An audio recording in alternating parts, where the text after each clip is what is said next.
Good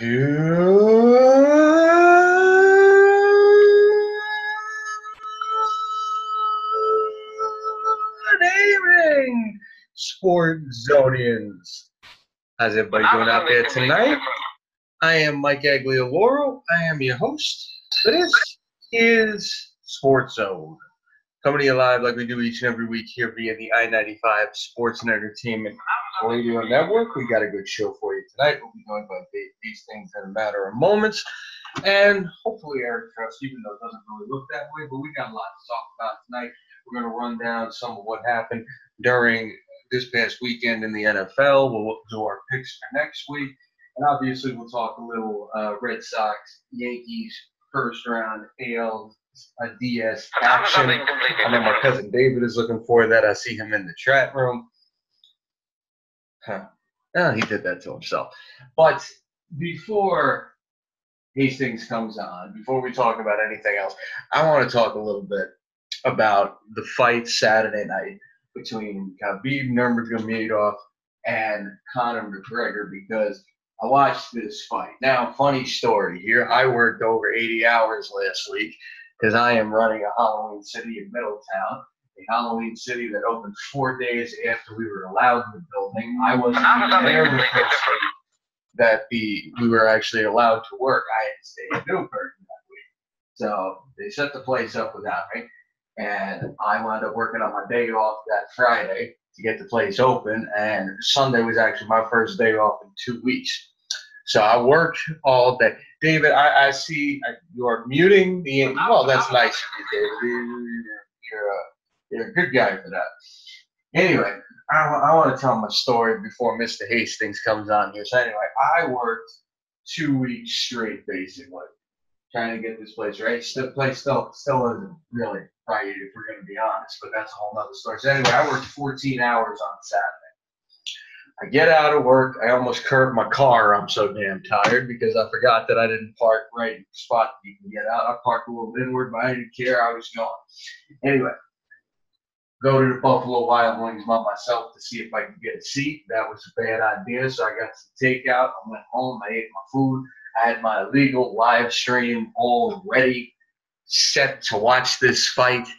And, of course, I fall asleep during the Tony Burgess and Anthony Pettis fight right before it. So I wake up the next morning. I know nothing of what has happened.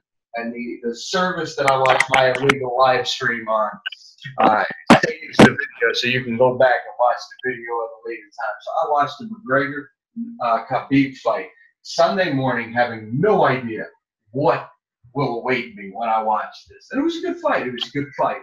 Khabib looked like he was dominating Conor through the first 2 rounds. Then it looked like Khabib wore himself out. You thought Conor was going to make a comeback in the 3rd round. 4th round comes. Khabib's wearing him down, and then all of a sudden busts out that rear naked choke, man. Fight is over. And then, so I'm like, I don't like Conor McGregor. So I'm watching this, and I'm like, oh, I'm happy. I'm like, hey, all right, Khabib wins the fight. Very nice. Oh, my God, he's jumping over the cage. Massive brawl ensues. I could not believe what I was watching. You got people jumping in the ring to beat Conor McGregor. There are going to be suspensions, fines. People are getting fired for this. Khabib could be getting stripped of the title. It was mass pandemonium, and I got to be honest, I enjoyed every second of it. I thought it was great. But let's bring Dave Hastings in. Dave, how you doing tonight? Doing good, Mike. Doing good. How about yourself? Not too bad. So, did you get to see this fight between Conor McGregor and Khabib on Saturday night? I didn't get a chance to see the fight, but I definitely saw the after-fight footage. And it really was it's entertaining because nobody got hurt. Yeah, it got hurt. I highly doubt people would have found it as entertaining as they did. Yeah. It was pretty disgraceful, I think, if you're the UFC. It's not something that you should be proud of. Yeah. But this goes all the way back to them promoting the fight, and McGregor and his camp making it a lot more than just about a fight and, a man-to-man competition, and they kind of took it to personal levels on him, and Well, remember, Dave, and I apologize for interrupting you. This goes back further than that. When Conor attacked that bus trying to get Khabib in his camp. That's exactly. I mean, this thing. I'm not. We can't act like it's surprising that it went overboard like this after the fight was done. Yeah. You can't act like you're surprised by it, but at the same time, it's 100%. Dana White needs to really kind of, figure something out, put some type of restrictions in the contracts these fighters, sign where you got to keep it generated direct, towards the person you're fighting, and not bring in their family and their closest friends and their loved ones, just to make yourself sound like a tough guy. And I don't know, this one, like I said, entertaining, but it's more entertaining because nobody actually got hurt. Yeah. If somebody got hurt in this really would have been a disaster. It reminded me, to me, obviously being a basketball fan, it reminded me of the brawl at the Palace. Yeah, you're not the first person I've heard make that comparison. Yeah, like that. That's what it reminded me of. It was absurd how far it got, and you got the one guy who jumps in and into the ring and hits somebody, and then runs out and jumps into the ring. Like, well, you're just a bitch. Like, you just want to hit somebody and then run away. Like, you're a bitch. But I mean, it's just one of those things where you think to yourself, how's the UFC gonna try and stop something like this from happening in the future? I think that's the biggest question to me that comes out of this. And there's going to be a rematch. They're going to put these two guys against each other again. Mm-hmm. That's no question. Even if they suspend them 6 months, they'll schedule the fight for 8 months out. It's because even if they're suspended, they can still train. So. Yeah, I mean, that to me is exactly what you're going to see happen anyway. They're going to make more money off of it because it was a good fight from everything I've heard. It was a great fight, yeah. Yeah, so that's bottom line. They're going to put him in the ring again, and to me, what's the UFC going to do to stop something like this from happening again? Those are two things that I think when I really look back on that night. Well, I hear your point that Dana White should have done more to try to stop this, but I mean, here's my thing and my response to that. You look at some of the build-up to some of the previous fights in the past, and the one that I kind of think of is the John Jones, Daniel Cormier one. That stuff got really, really personal when you think about it between the two of them. Those two guys genuinely did not like each other.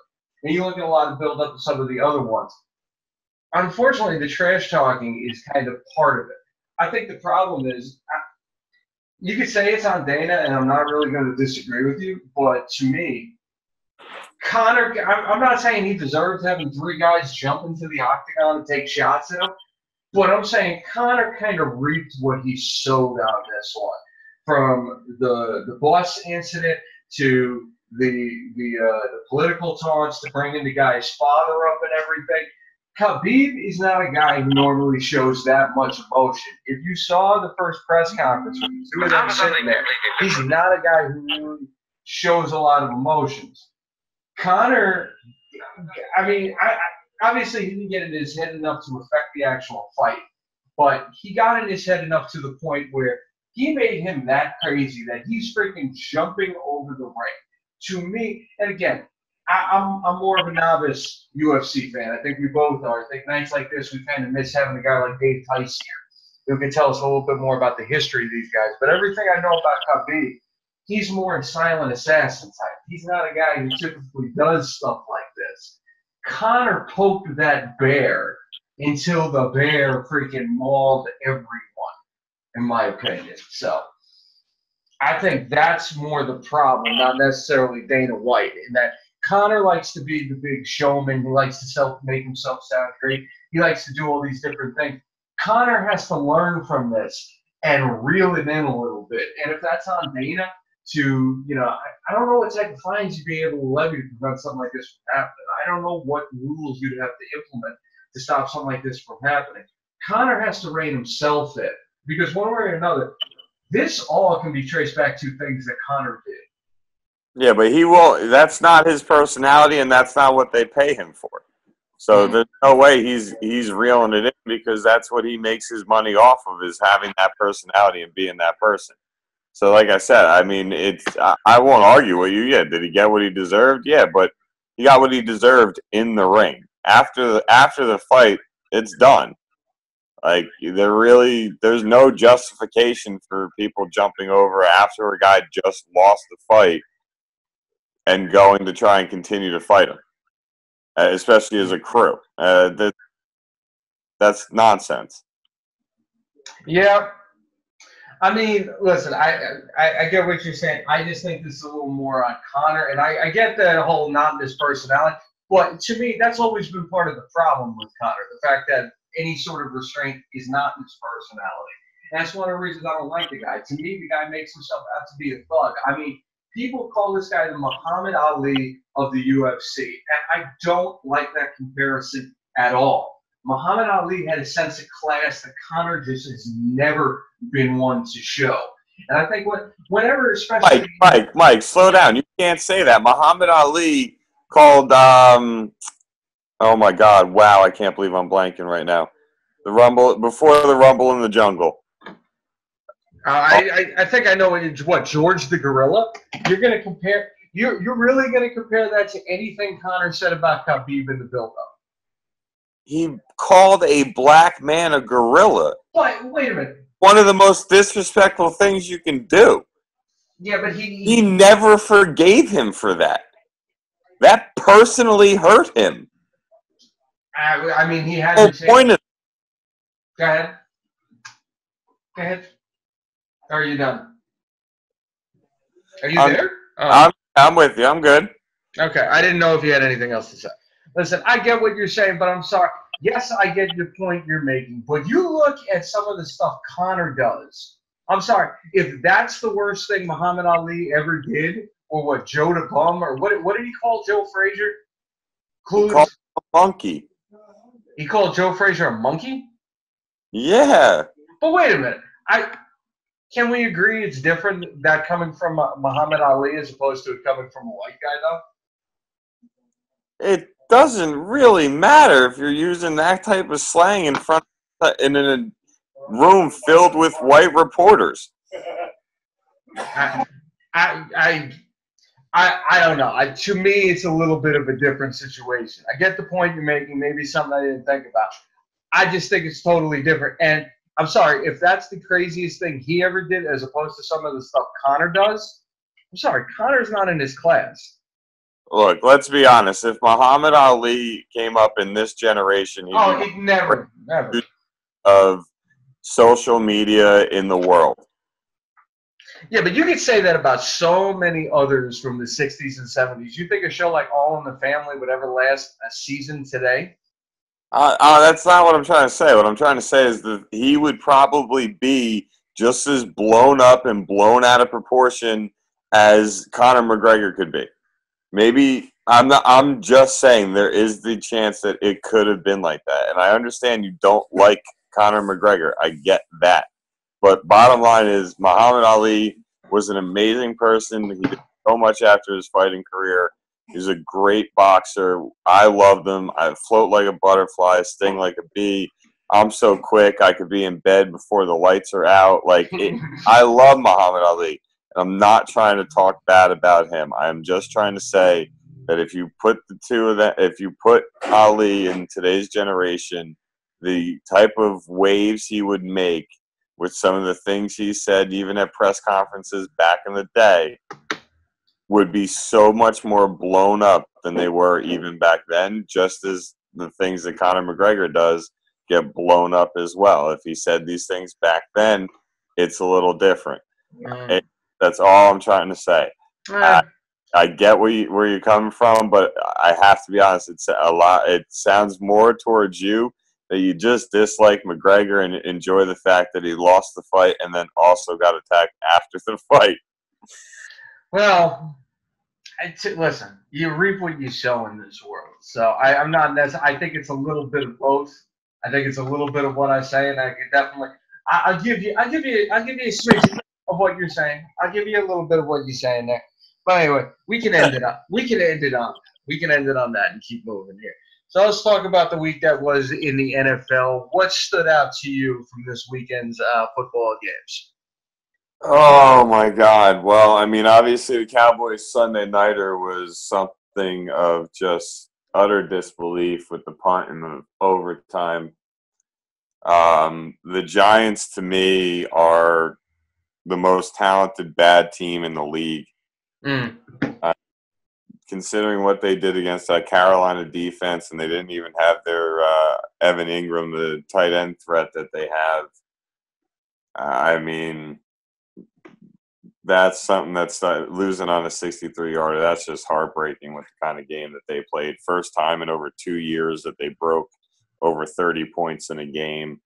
I think that sticks out. Kansas City and what they were able to do to Jacksonville, that was something special. I think Kansas City really, really will prove something if they're able to pull off a win this coming Sunday night against New England in Foxborough.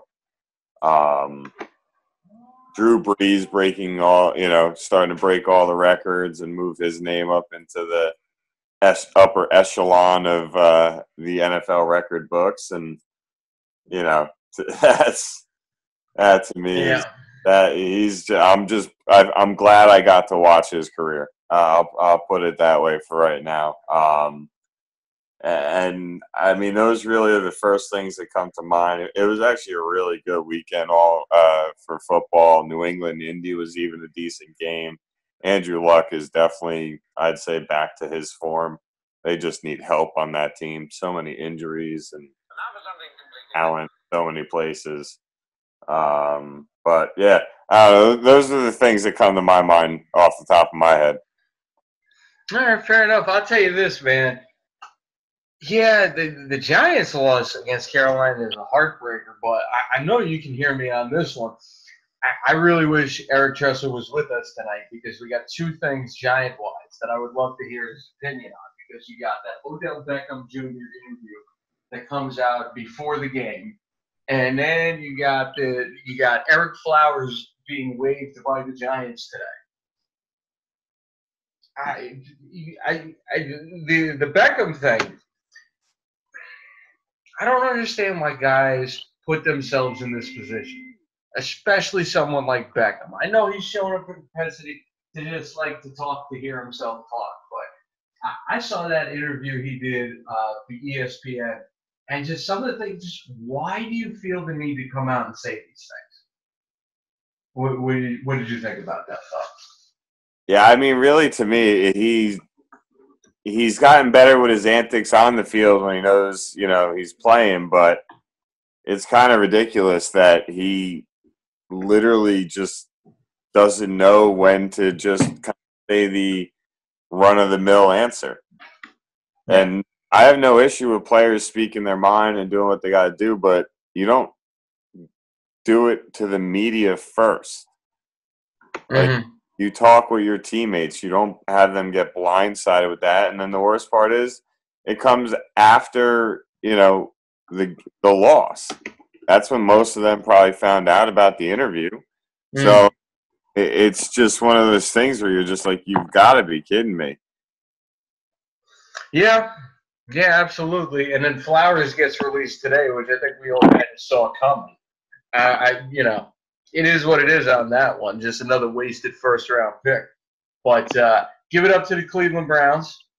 They have now doubled their win total of the last two seasons. If they do nothing else, they now have twice as many wins as they did in the 2 seasons previous. And if we're going to be honest, you got 2 more wins plus a tie. So that's already moving in the right direction for them. Even though, let's be honest, that game against the Ravens, that was just an ugly game. But a win is a win. So if you want to talk about the Cowboys real quick here, they get the Sunday night game, another ugly game, playing against the Texans, and the Texans beat the Cowboys in overtime, score of 19-16. So what do you say on that one, Dave? I mean, when your defense is able to make 4 out of the 5 opportunities that it was first and goal and stop them from getting points on one of those completely where you hold them on 4th down and still end up losing a game is just embarrassing. I mean, I would be just ashamed as the offense. I mean, it's really seriously so bad to think that your defense can play that well and you can't score enough points to win the game. Prescott has these moments where, he avoids 3 sacks and hits, Tavon Austin 40 yards down the field for a huge first down. And then they settle for a field goal. He has moments where he gets his footwork lazy and he sails easy out routes. He has a play where he has Beasley wide open for a first down inside the 15-yard line, and he looks right at him and then decides to take the pass out to Elliott on the right side, where it's covered perfectly by Houston. It's little things that he shocks you with, or big things, that he shocks you with, and yet these little things that in his 3rd year you would expect him not to miss, or at least miss a hell of a lot less frequently. So that's disappointing. The offense continuously is settling for field goals in the red zone, and it may just be due to the fact that there's nobody on that team that inside the red zone worries the defense other than Elliott. So they don't have a Des Bryant where they're double teaming him on the outside. They don't have a Jason Witten that's double teaming him on the inside. They don't have that guy that the defense is concerned about, and they're settling for field goals. But the bottom line is your coaching staff is just embarrassing. You're, as an offensive team, it's embarrassing. The defensive side of the ball has played great football. They're giving up 19.6 points per game right now. They're only scoring 13.4.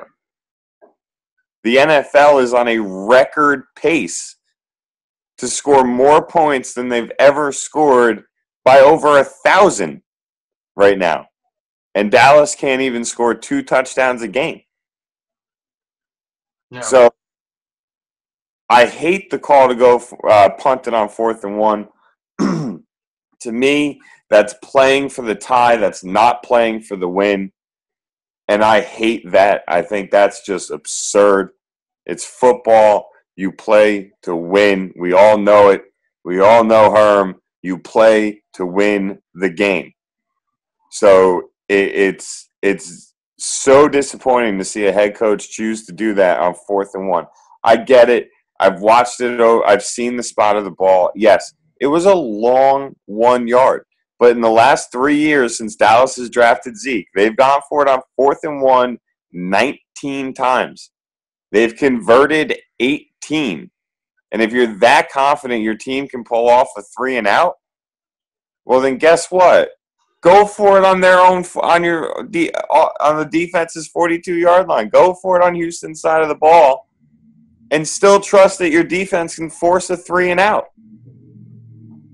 So I said it today when I was talking to somebody else. Bottom line is, and biggest issue with this team is, offensively, their issues are so obvious that somebody that only watches football and never played the game or doesn't know anything about the game can see what their problems are, and they still won't fix them.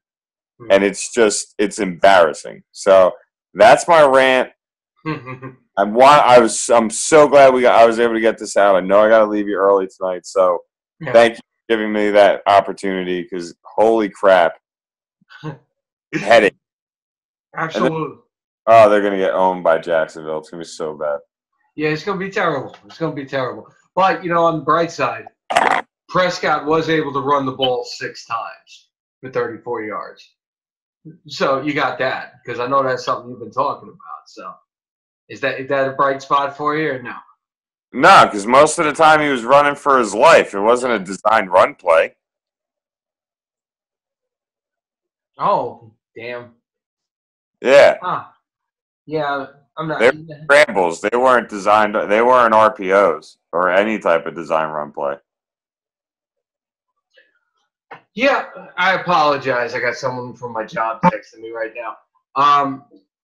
Anyway, so the one thing I wanted to bring up here, because last week there was the rumor about Des Bryant being willing to come back to the Cowboys, and then you heard Jerry Jones saying that it's pretty much an avenue we're not going to wind up going through.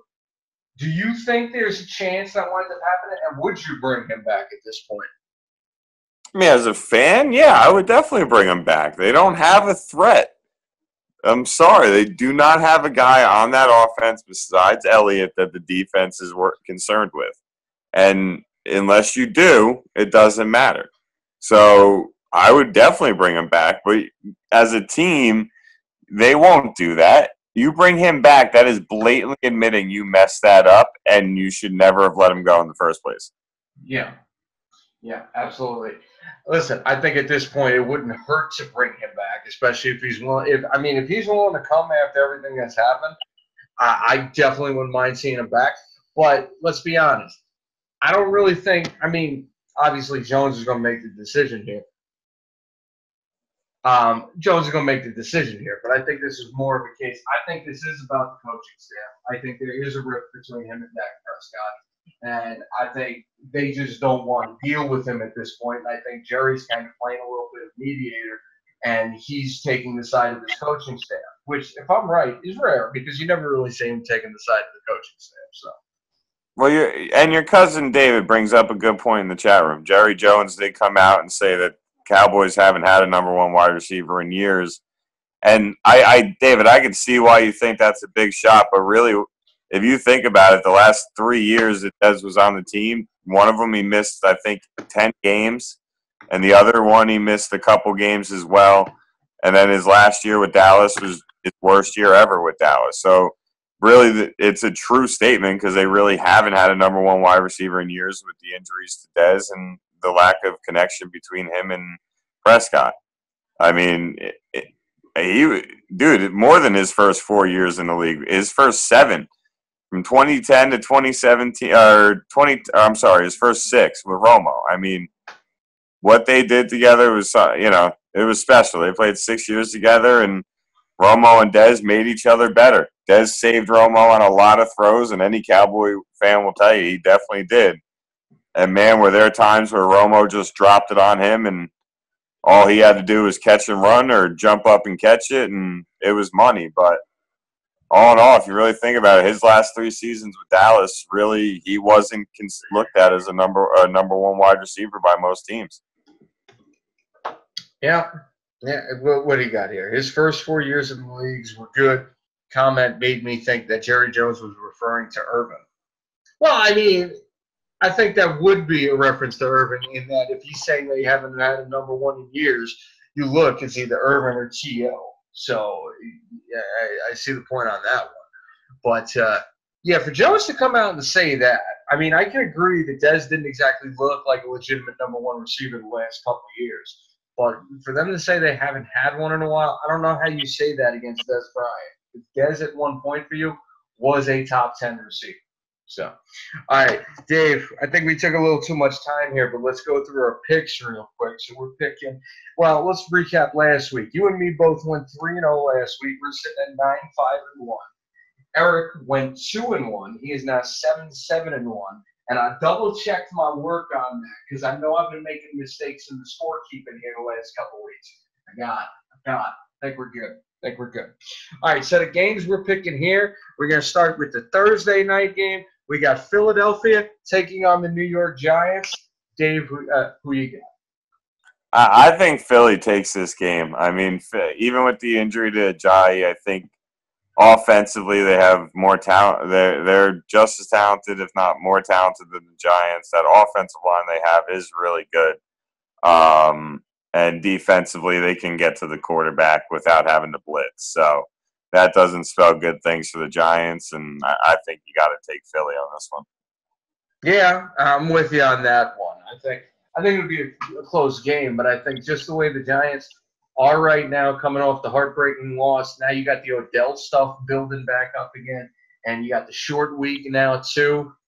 I think it's just too much for them to overcome at this point, so I'll go with Philadelphia on that one. Dave, I don't think we have to spend too long on this one.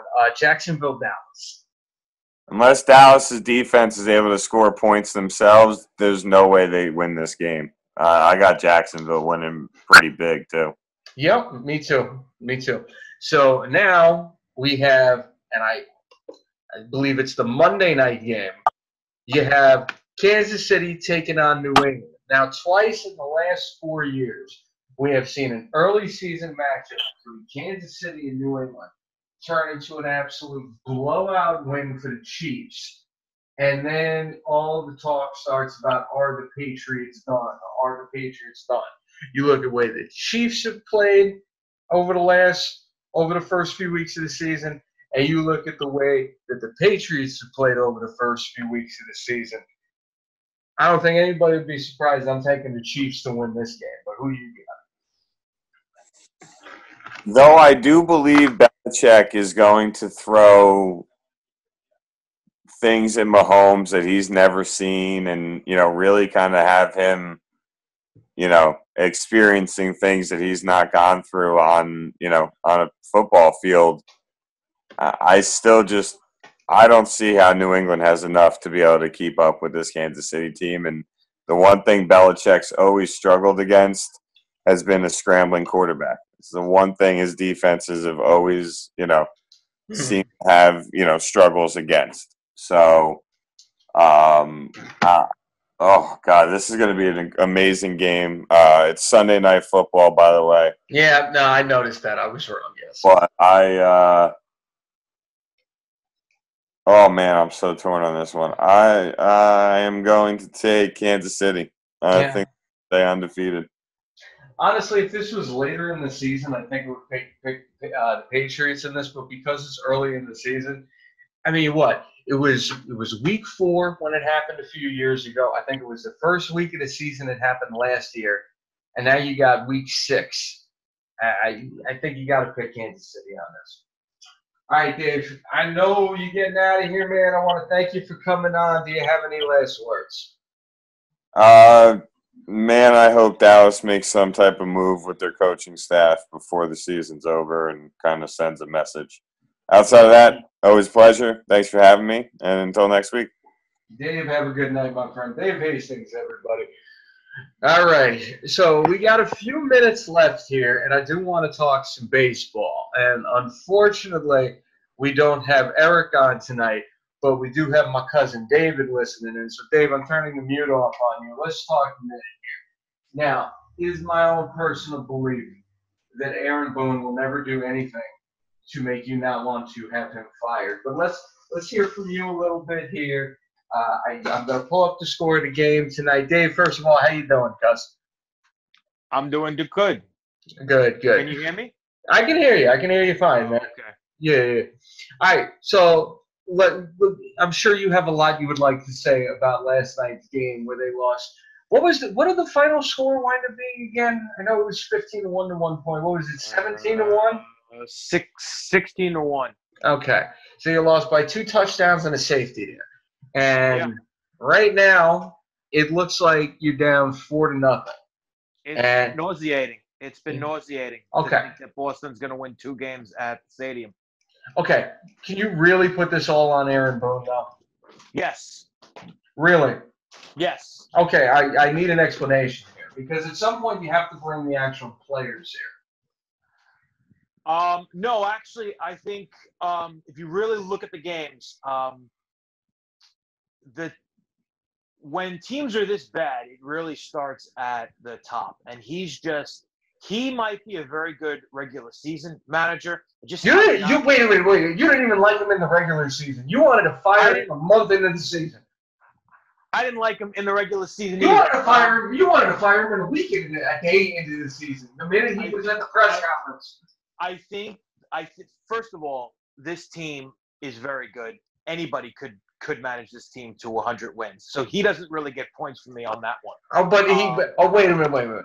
So you give him no points for the team winning, but you give him all the blame when he loses. Okay, I just wanted to point that out. I think playoff baseball is different, and I think he just doesn't have the intensity that I like right now, and teams really follow that intensity. I mean, look at Severino yesterday. I know the team has denied it, but people have said Severino didn't know when the first pitch was. I mean, if you are the manager of the New York Yankees and it's 1-1 and you're coming back from the stadium, how is it that your leadership is so bad that your starting pitcher of one of the most important games of the year doesn't know when game time is?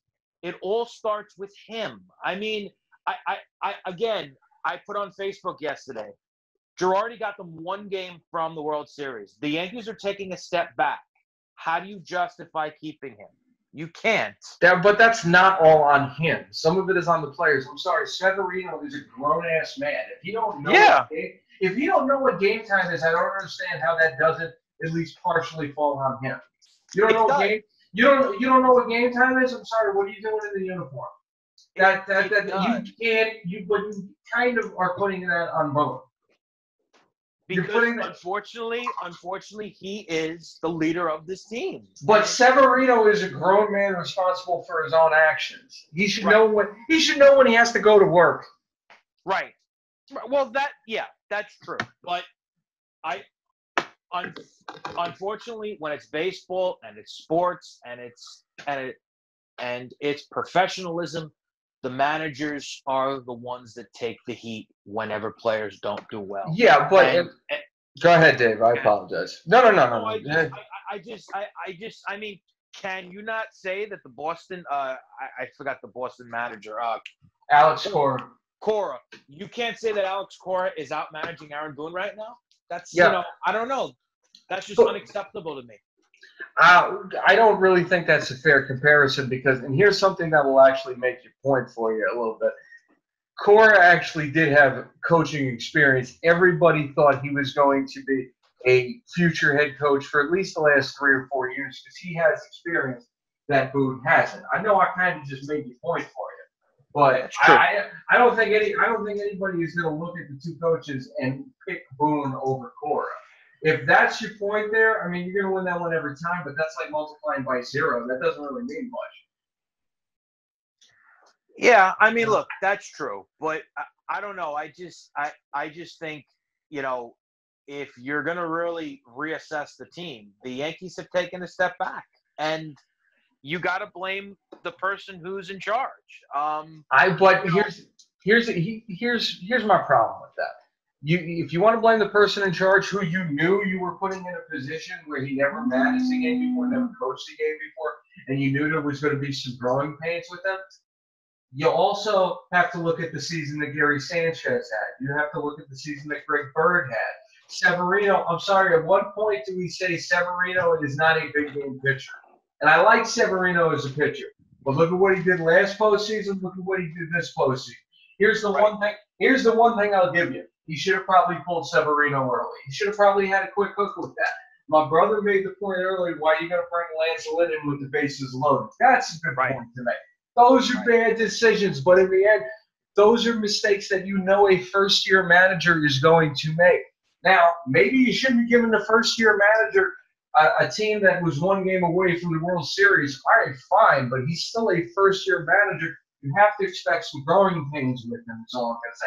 Now, if they get to the same situation next year and he's doing the same thing, yeah, all right, freaking torch his ass, light his ass out of town. I got you on that. But I'm just saying, I think I've always thought you've been a little overcritical of him. That's the only point I was trying to make.